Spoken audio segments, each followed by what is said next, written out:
Using only one light to light any scene could be very challenging, but many times, especially in narrative filmmaking, one light could be all you need to turn something like this into this, just by letting your light act as the sun. In this episode, I'll show you how I created 3 crime suspense movie scenes using only one light as my fake sun. I'll walk you through my thought process from scouting and planning to framing and lighting each of these 3 scenes. I'll share my lighting motivation for each frame and also tell you about the narrative and emotional motivations that are equally important and often forgotten in cinematography planning. It's not just about making things look good, it's also about establishing a mood or triggering a feeling. I also shot everything in the most minimalist setup. It was just me, the talent, and one gaffer, using affordable equipment just to prove to you that you don't need expensive gear to become a filmmaker. All you need is a lot of passion, a bit of planning, and one light.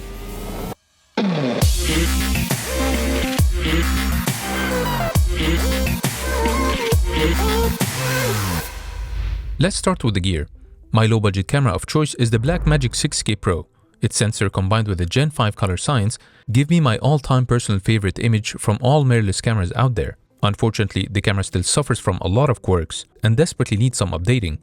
But for non-demanding low-budget narrative like this one, it works great. As for the lens, I wish I could use anamorphic lenses for a classic film look, but since I'm trying to shoot on a budget here, I use the next best affordable option, the Sigma 1835, probably the most versatile budget lens for Super 35 sensors.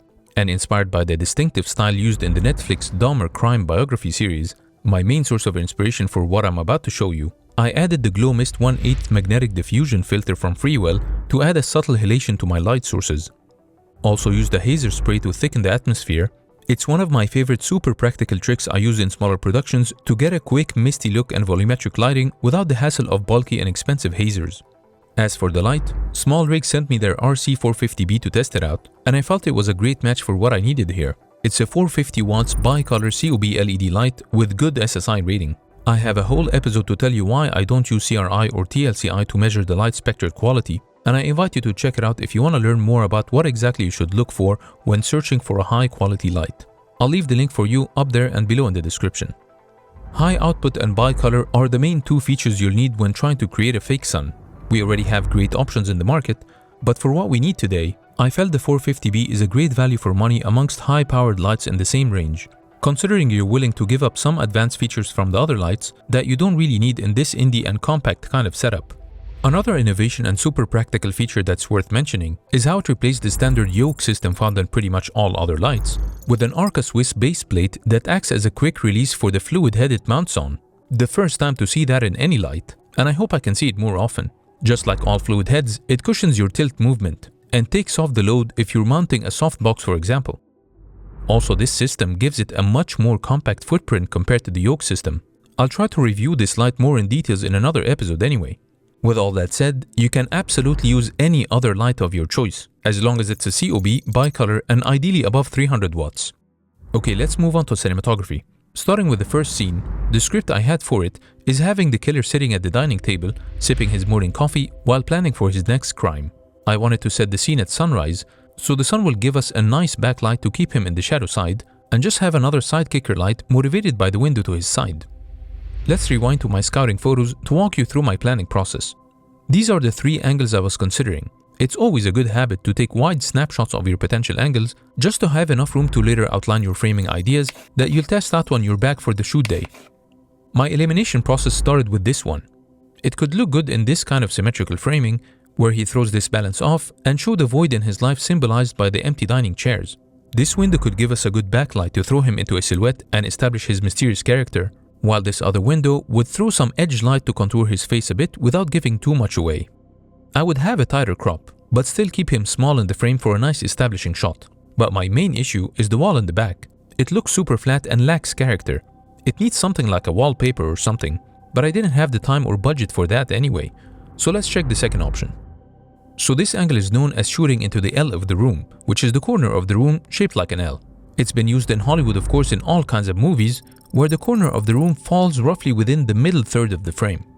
This framing makes the background look a bit more dynamic and interesting due to the leading lines this angle creates. Going back to my scout, this angle would split the image into 2 areas. First, the room where he's sitting lit by this window. Second is the dark room behind him that could add to the mystery mood we're after. Also, it adds a bit of dimension and depth to the shot, which could be enhanced by the fake sunlight that will shine through the window to give him a nice side light on his back. But having him straight against that window will force me to use the light to balance exposures between outside and inside to avoid blowing out the exposure in the window. But since the only light I have was already assigned to be the fake sun in the window all the way in the back, I'll be left with no other lights to balance the exposures inside, so I moved on to the last option. Unlike the previous angle of shooting into the L of the room, this follows a box perspective, but it's also different from the more common box-shaped sets with just one flat wall in the back. This one here technically has 3 background depth layers.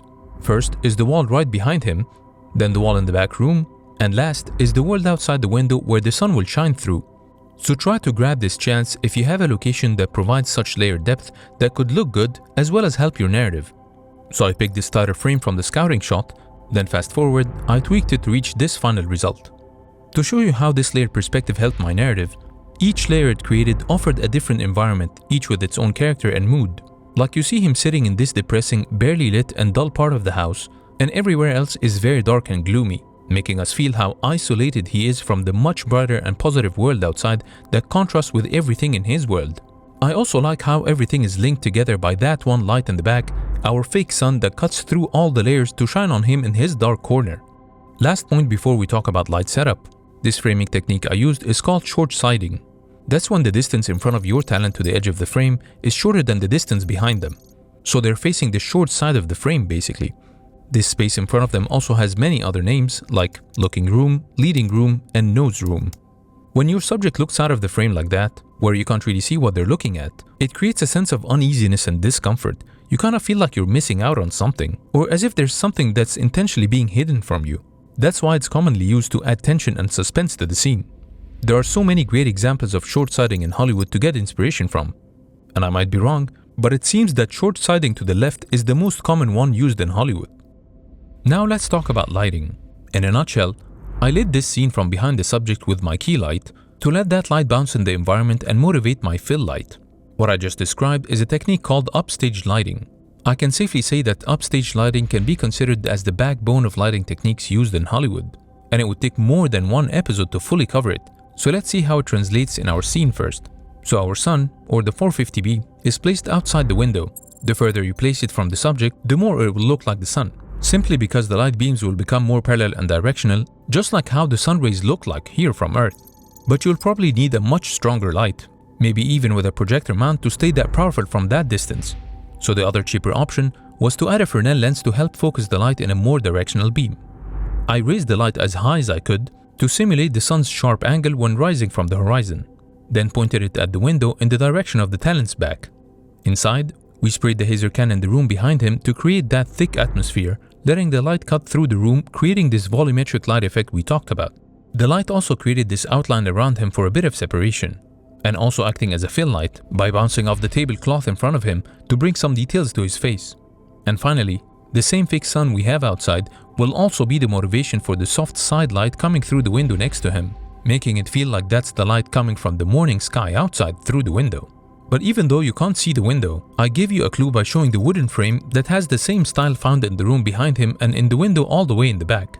The reason why I didn't show the window is because this side light is not actually coming from it, just because the light temperature of the light outside at that time of the day when this was shot was much cooler and wouldn't match with what we're going for here. So what I did is just use a reflector with a warm sunlight color tone and placed it off frame to bounce our key light. That's how the setup looked like behind the scenes. Here's the reflector placed on the table, the camera position, and all the way in the back and outside the window is our key light. You're probably thinking how reality looks a lot less glamorous than what you see in camera. For a better view, here's the overhead light diagram.